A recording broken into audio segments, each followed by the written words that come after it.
Bonjour cher ami, j'espère que tu vas bien. Quoi de mieux qu'un confinement pour être dans sa salle de bain? Donc voici la 9e chronique de la salle de bain.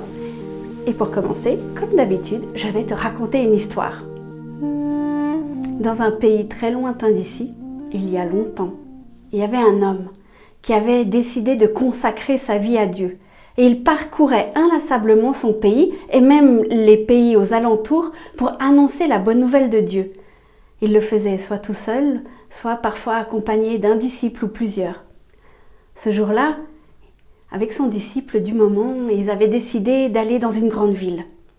Quand ils sont arrivés dans cette ville, ils ont commencé à annoncer la bonne nouvelle de Jésus. Dans cette ville, il y avait une esclave qui avait le don de divination et elle était utilisée par ses maîtres pour dire l'avenir aux gens, moyennant finances.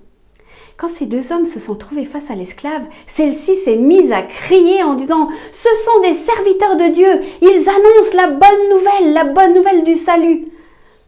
L'esclave, elle l'a pas dit une fois, elle l'a pas dit deux fois, elle l'a répété pendant des jours et des jours et des jours inlassablement. Au bout d'un moment, l'homme le plus âgé, il n'en pouvait plus, alors il s'est retourné et il l'a délivré. Pouf! Plus de dons de divination et plus d'argent non plus. Les propriétaires de l'esclave ont été furieux. Ils sont allés voir le gouverneur et ont commencé à se plaindre de ces deux hommes et finalement ils ont eu gain de cause et les deux hommes ont été envoyés en prison. Oh, ils ont été battus avant et ils ont été mis dans cette prison. C'était pas une prison 5 étoiles. Ils les ont mis dans le fin fond de la prison. Ils ont entravé leurs pieds et peut-être même leurs mains. Ils ont fermé les portes à double tour et ils ont mis un gardien devant. Ces deux hommes, ils ne se sont pas laissés impressionner. Et ils ont commencé à chanter des louanges, à prier et à louer le Seigneur. Et tous les prisonniers pouvaient les entendre. Au milieu de la nuit, alors qu'ils étaient en train de chanter, il y a eu un immense tremblement de terre dans la ville, qui a secoué toute la ville et particulièrement la prison. Et ce qui est arrivé, c'est que les portes de la prison se sont ouvertes d'un coup, les entraves se sont ouvertes aussi, et les deux hommes auraient pu partir. Le gardien, il s'est réveillé en sursaut, et quand il a vu que tout était ouvert, il était sûr que tous les prisonniers s'étaient enfuis. Il a sorti son épée de son fourreau, et il a voulu se trancher la gorge, en se lamentant parce que, qu'est-ce qu'il pouvait faire d'autre? Au moment où il allait faire son geste, il a entendu l'homme le plus vieux qui a dit « Ne t'inquiète pas, on est encore tous là, ne t'inquiète pas !» Le gardien s'est précipité dans la prison, il a vu que les deux hommes étaient encore là, il les a libérés, il les a pris chez lui, et puis ils ont pu, ces deux hommes, donner la bonne nouvelle encore une fois. Et le gardien et toute sa famille se sont mis à suivre Jésus.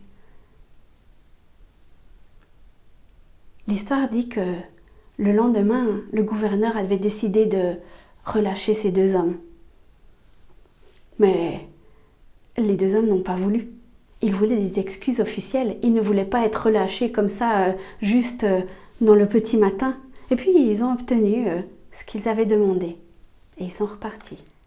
Je pense que tu as reconnu cette histoire. Elle se trouve dans la Bible, dans le livre des Actes, au chapitre 16. C'est l'histoire de Paul et Silas qui se trouvaient à Philippe quand ils ont été emprisonnés. Ce qui m'interpelle dans cette histoire, c'est que Paul et Silas, ils ont été battus, emprisonnés, entravés, et ils ont continué à chanter des louanges et à prier Dieu. C'est incroyable, non? On se dit oui, enfin bon, c'est facile, ils savaient peut-être ce qui allait leur arriver, mais non, je crois pas. Je crois qu'ils n'avaient aucune idée en fait ce qui allait leur arriver. Ils ne savaient pas s'ils allaient être plus battus, si on allait les laisser mourir de faim, si on allait les tuer, les livrer à la foule. Ils n'avaient aucune idée, mais ils ont continué à chanter et à louer Dieu. Pendant que je suis en train de tourner cette vidéo, j'en suis à mon 38e jour de confinement. Alors, ce serait un peu facile de comparer mon confinement avec l'emprisonnement de Paul et Silas. Je ne suis pas en temps de guerre, j'ai assez à manger, on ne m'a pas battu. Mais peut-être que toi qui es en confinement aussi, tu te dis que tu te sens emprisonné, que c'est compliqué, que tu aimerais être tout seul parce que ta famille, elle te sort par les trous de nez. Ou alors, tu aimerais avoir quelqu'un parce que tu es tout seul et t'aimerais bien avoir de la compagnie. Que tu es angoissé parce que tu ne sais pas combien de temps ça va durer cette histoire. Peut-être que tu as perdu ton travail. Peut-être que tu es en deuil. Peut-être que c'est tellement compliqué que tu n'arrives même pas à mettre des mots dessus. Alors, relis cette histoire, réécoute cette histoire et regarde ce qui est important. Ils ont continué à chanter et à louer Dieu, malgré les circonstances. C'est beau, hein? Alors c'est sûr, on parle de Paul, hein? Le grand Paul. Mais je crois que c'est ce que Dieu nous demande, que dans toutes les circonstances de notre vie, nous chantions et nous louons Dieu. Qu'est-ce que tu fais, toi? Est-ce que tu te laisses envahir par l'angoisse, l'inquiétude, la peur? Ou est-ce que tu chantes? Alors, moi, par exemple, je peux te dire que oui, tous les jours je chante, c'est incroyable tout ce que je vis et tout. Non, c'est pas vrai. Il y a des jours où ça va bien, où j'y arrive bien. Puis il y a des jours où je me laisse envahir par la peur. Et c'est dans ces moments-là qu'il faut se dire, je choisis de te louer. Oui, je parle souvent de choix dans mes chroniques, mais je pense que c'est important de se positionner. Je ne vais pas te faire des tartines là-dessus.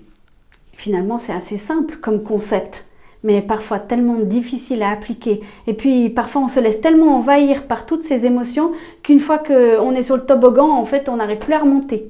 Alors, peut-être que cette semaine, tu pourrais te dire, ok, avant que ça arrive, avant que je me laisse emballer par tout ça, je vais commencer ma journée par chanter et louer Dieu. Et tu verras que ta journée sera certainement bien changée. Et puis peut-être qu'il faudra recommencer en début d'après-midi parce que tu te diras que l'après-midi c'est bien long encore jusqu'au soir. Et peut-être que tu devras recommencer en début de soirée pour préparer ta nuit. Lis des psaumes, écoute de la louange, focalise-toi sur Dieu. Ça en vaut la peine. C'est pas tous les jours facile et des fois j'y arrive pas. Moi des fois j'y arrive pas, j'ai pas envie. Mais parfois il faut un peu s'obliger et se dire non. Il nous demande de louer et de le chanter malgré tout ce qui nous arrive. Alors j'espère que cette semaine, si tu n'y es pas encore arrivé, que tu vas le faire. Et tu verras, je suis sûre qu'il y aura des changements.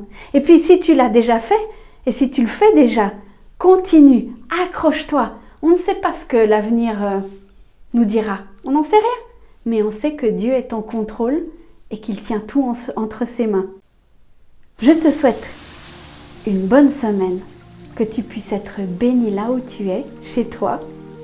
Et je te dis à bientôt.